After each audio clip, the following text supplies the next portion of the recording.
just been packing up our camper van. We're heading to Mull today. We're going to do a few nights away in the camper van. That's the plan anyways. I mean, it's going to be quite fluid. We'll just kind of see how it is depending on the weather and stuff. I think it was May last year when we were last in the camper van, so it's been quite a while. May this year is not being as nice as it was this time last year in the Highlands.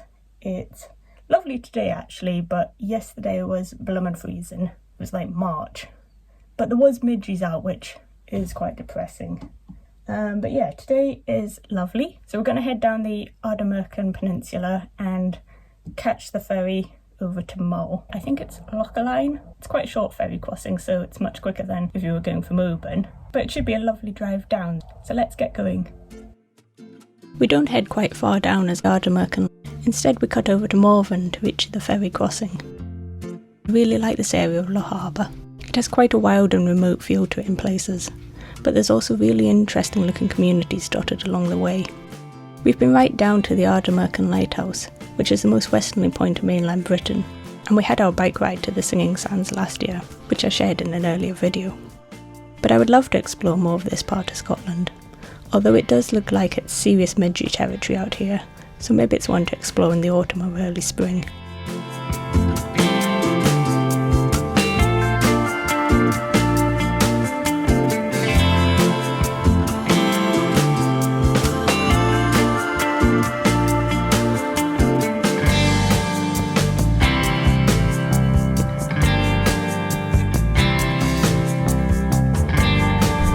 Ferry's coming.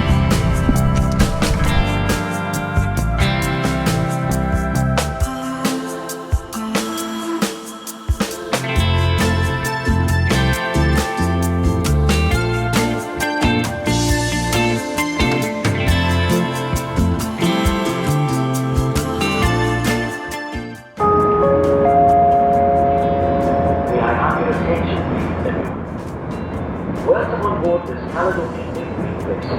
The extension of the dedicated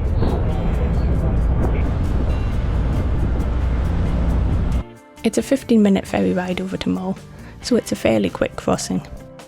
I was glad the weather was nice, so we could sit out on the deck without freezing or getting rained on. We much prefer to sit out on the ferry deck than inside the lounges. You're much more likely to catch a glimpse of some sea life when outside. We didn't really spot any wildlife on this trip, but there was plenty of boats crossing through the Sound of Mull, which is always quite interesting to look at.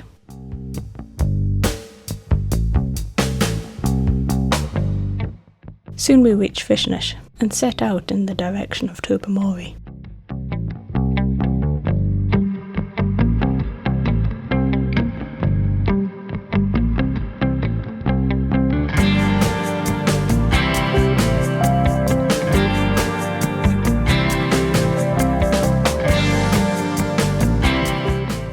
We decided to head to the glass barn at the Isle of Mull cheese farm for our lunch, which is just outside of Tobermory. Last time we were on Mull, we had enjoyed a really tasty lunch there, so we were excited to head back. Plus I'm a big fan of Banjo Bjorn's interior design skills, so the barn is total eye candy for me.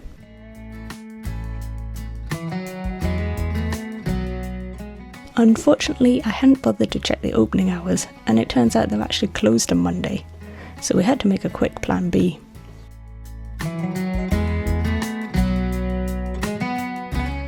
We thought about looking for somewhere to eat in Tobermory, but when we got there the town was heaving with nowhere to park, so it was on to plan C to try the tea rooms up by the smokehouse. If you watched Designing the Hebrides, you'll recognise another of Banjo's interior makeovers. I love the black charred cladding that they covered the shop front with. Unfortunately we were again unsuccessful in our attempts to find somewhere to eat. The little cafe at the gallery was open, but they only did curry and Thai food dishes, which would have been fine for an evening meal, but really I was hoping for something simple like a toastie. So we ended up on plan D and heading back to Salem, where we found the Coffee Pot, which was a nice and simple cafe that makes really delicious baguettes.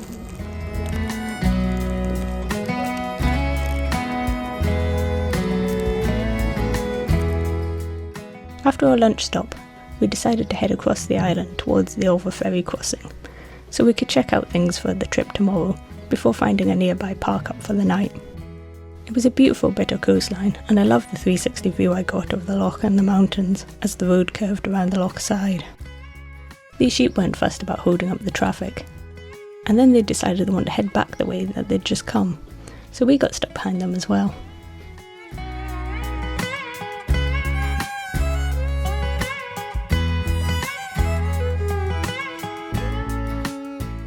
Heading down the road, we caught our first glimpse of Ulva. The road started to get a lot busier as we got nearer to the ferry crossing.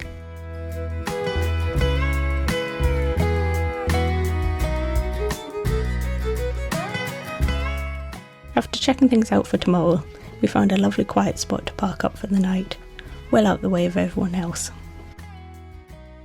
So this is our little camper van setup. The van is tiny, so it's basically just a bed in the back, but Paul's made some handy storage spaces in it. We also have a pull-out cooking area that we can use when it's dry enough, so we popped the kettle on and enjoyed a cuppa. Been a while. Sometimes there are no limits to my genius. Oh, they're not.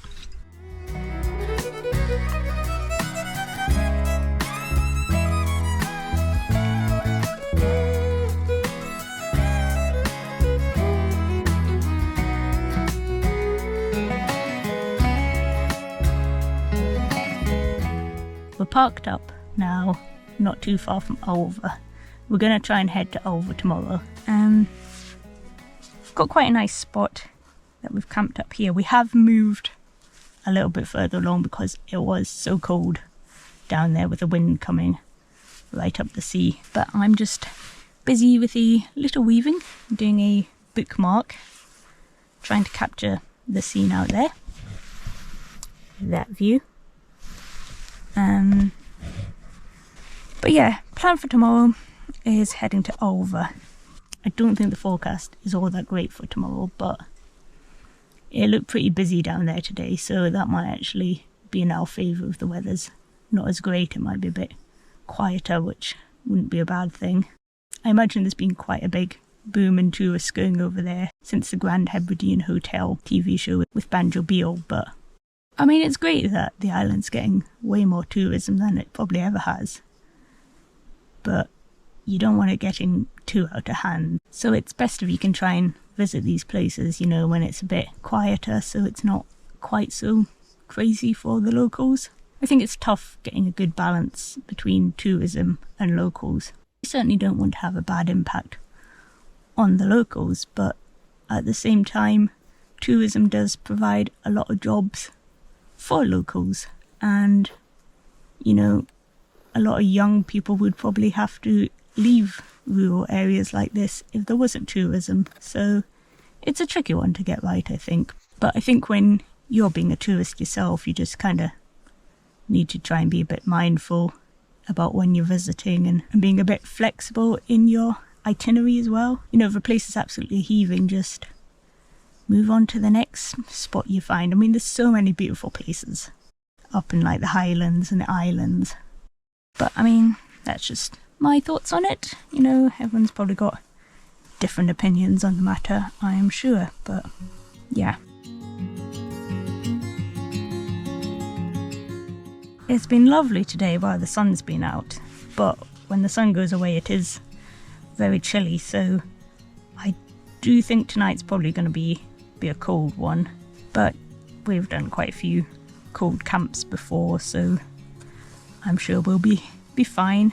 But yeah, so I'm just gonna do a bit more weaving.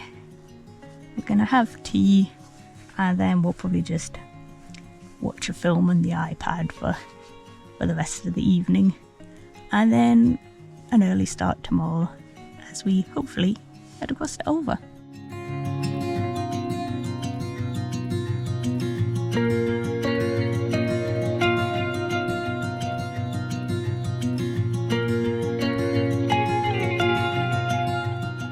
So there's the view I was weaving, and here's the finished design. I'm pleased with how it turned out, considering I've never weaved from life before. I'll be adding this one to my website at some point, but in the meantime you can check out all my other Scottish inspired weavings by clicking on the link to my online shop in the video description. I'll be sharing day 2 in our adventures to Ulva soon, so do please hit subscribe if you'd like to join me on that one. Thanks for watching, and see you soon!